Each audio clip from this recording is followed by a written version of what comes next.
no taxation without representation. So we decided, up with this we will not put, and we put a judicial review, which was due to be heard in the High Court this Thursday, and today, on I think the 14th major U-turn from this inept, useless, gutless, unpatriotic, loser of a Prime Minister. And by the way, I'm not normally rude. They're normally rude to me, but I've just about had enough of this mob, haven't you? Yes. Today, they threw in the towel. I will not have my day in the High Court on Thursday. The government have given in, and all 30 elections will go ahead.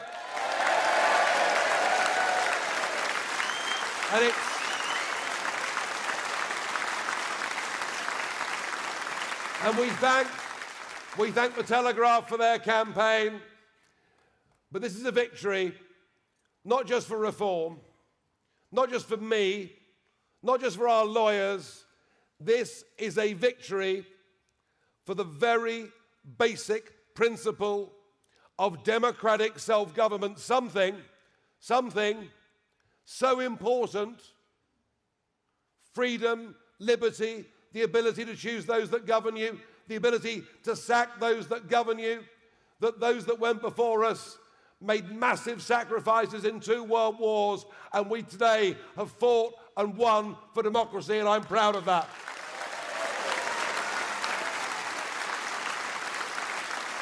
Now, quite how the Conservative Party can justify standing up and saying it's an outrage. It's an outrage. Elections are being cancelled, and yet Kemi Badenoch's own council leaders were asking for those delays. Even the Lib Dems got in on the act in Cheltenham and asked for a delay. Anyone know the name of the Liberal Democrat leader? No. He's good at jumping off slides into ponds, and it's a big victory. But we must steel ourselves for what is to come here. I've known Andrew Rosendale for over a quarter of a century, and he ticks a lot of those boxes that our Prime Minister doesn't, because no one doubts Andrew's commitment to Romford. No one doubts Andrew's commitment to his job as a Member of Parliament. No one doubts Andrew's commitment to this country, its history, its identity, and his belief that we have to stand up and fight for our values and all the things that make us British. And I'm delighted at last that not only are Andrew Rosendale and I in the same party, but we're in the right party.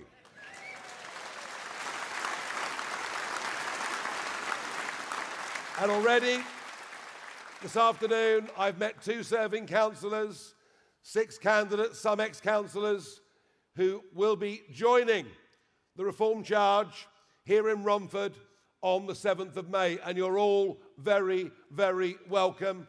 And we'll get you up on stage in just a few moments' time. And that is brilliant. But don't forget, it isn't just Havering, it's all 32 London boroughs that are up for election.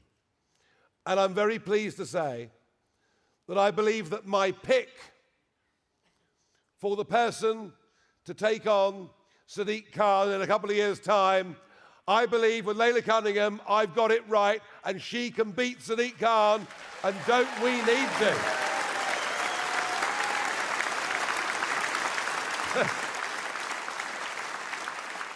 Because let's be frank, under a Labour mayor, and you all know it, London is in decline.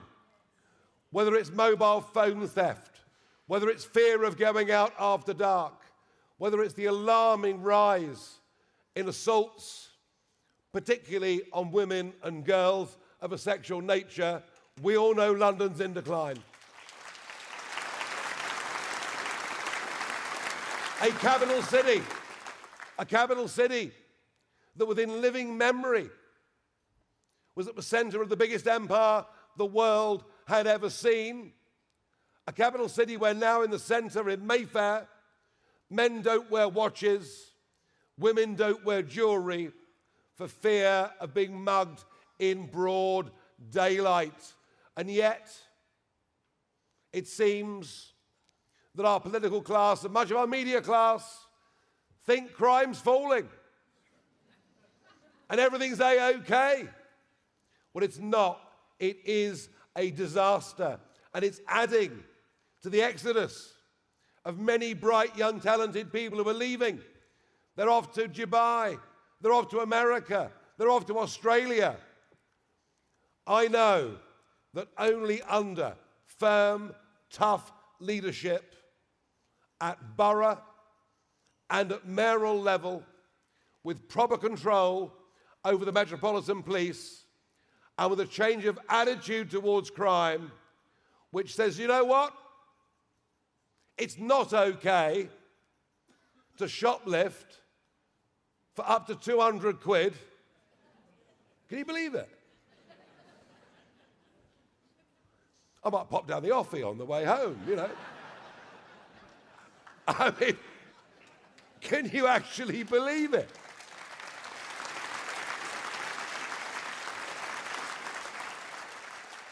With reform in charge, every single shoplifter, every single person that commits crime at whatever level, every single one will be prosecuted. End of.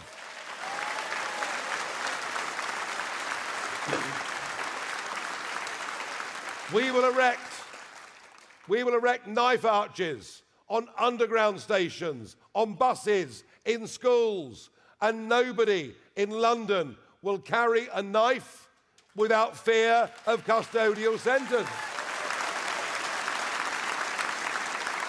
Let's bring back some common sense and let's stand up for our high streets. Let's stand up for men and women doing their best to run their businesses, being persecuted by regulation, being persecuted by the authorities. Let's give people a chance. And goodness me, think about areas like Romford, the old East End, Essex. It was full of people, wasn't it? Having a go. People having a go, getting off their backsides, setting up companies, acting as sole traders, going out and having a go.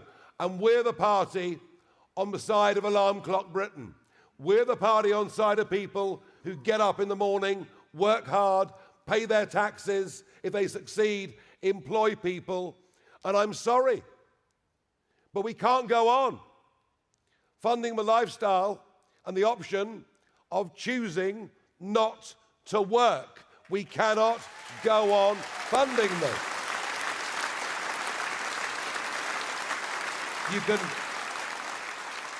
You can now get disability benefit for suffering from mild anxiety.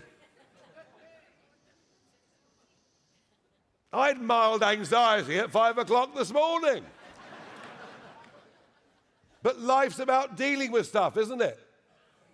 Life's about dealing with the ups and downs that come in all of our lives, not believing we're victims unless we really are, and being taught and trained and educated to take the knocks that life gives you and to get on. Because on our current course, we literally will go bust. I was retired for 4 years. I'd fought for Brexit for a quarter of a century. I suspect if I'd not been around, that referendum, frankly, would never, ever have happened. But I fought for it because I believed in it.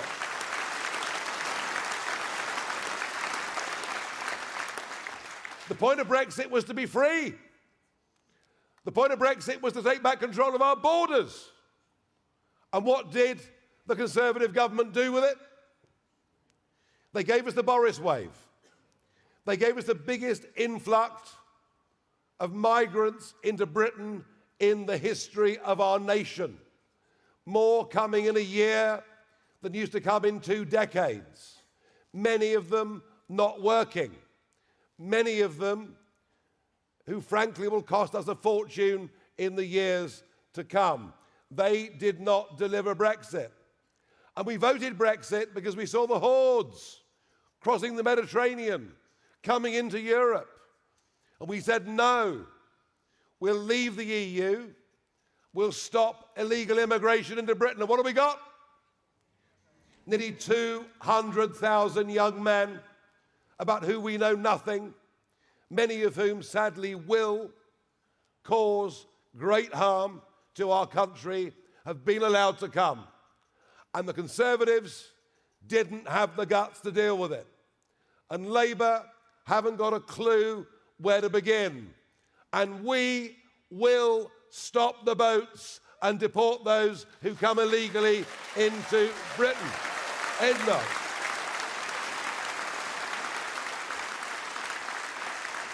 Now look, I can't wave a magic wand, and nor can we in Control and Havering wave a magic wand. We have financial problems, we have social problems. But if, like me, you believe that ultimately there is much to be optimistic about when it comes to the normal, decent folk in this country, what we can do is turn things around and start to change direction.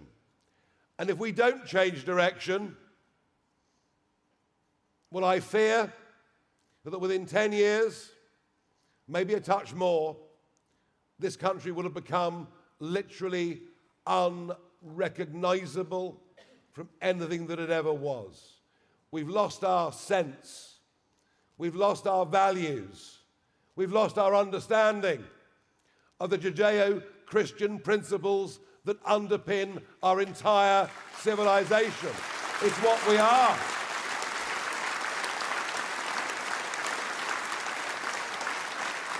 And of course, we have time and we respect those of different faiths, but not if they wish us to change our way of life to adapt to their way of life.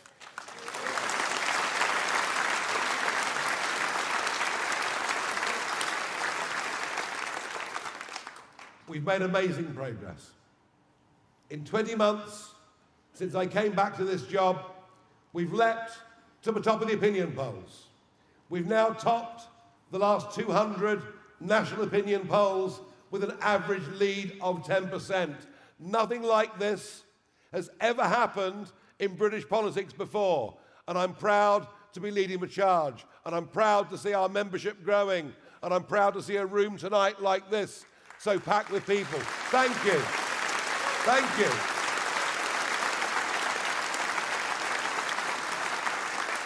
And I know we can go further.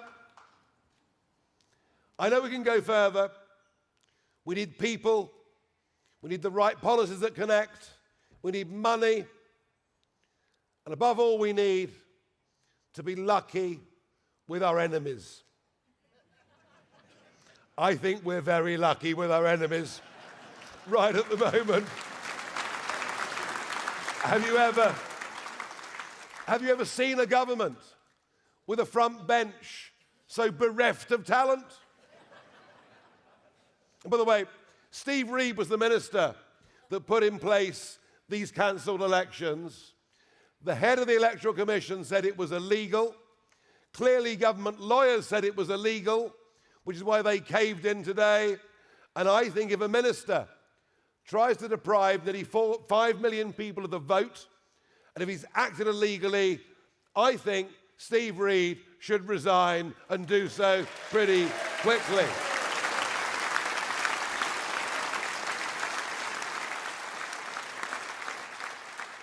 In fact, the whole blooming lot should be gone, really, shouldn't they?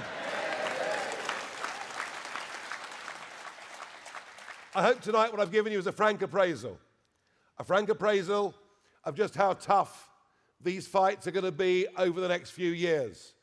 None of us in this room must delude ourselves that this will be easy. It won't. It won't. But we must change direction. We must change attitudes. We must start to stand up for what is good and what is right and fight those things in society that are evil and wrong. We must make sure our kids are taught properly about British history, about this country, about what it is. We must stop this terrible self-loathing that I now fear is being put among many of the younger generation. We are realistic. We're realistic.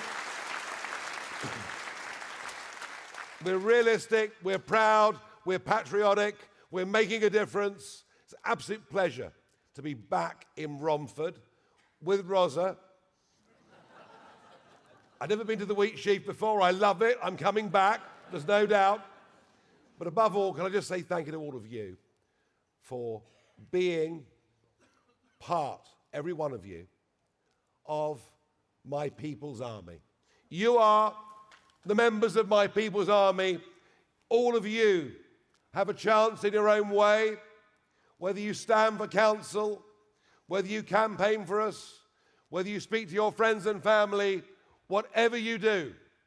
Without you in the People's Army, we can't succeed. So please resolve when you leave here tonight to do your bit to make this People's Army even bigger than it is today. Thank you.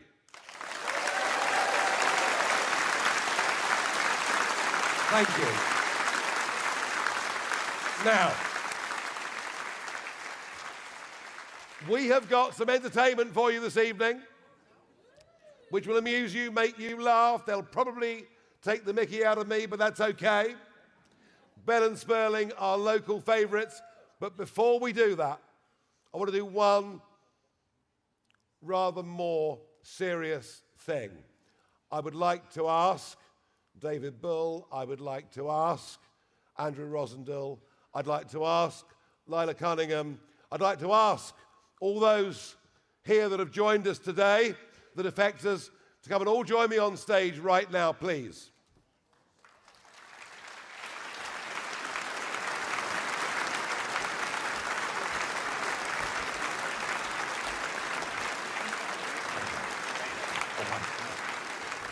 Hi. Welcome.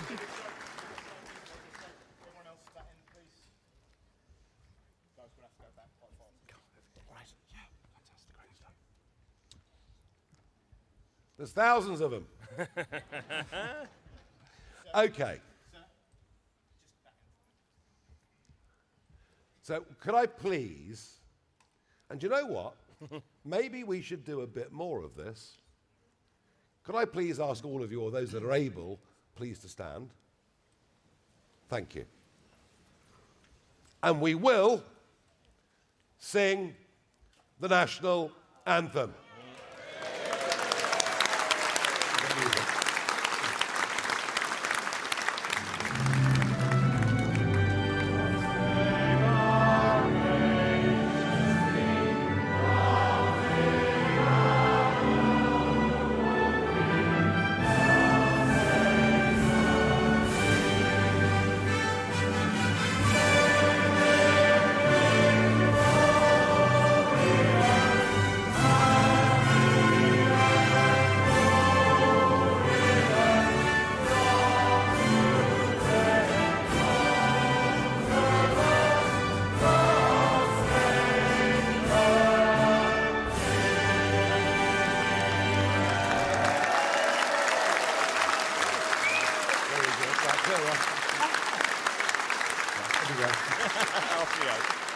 Thank you very much indeed.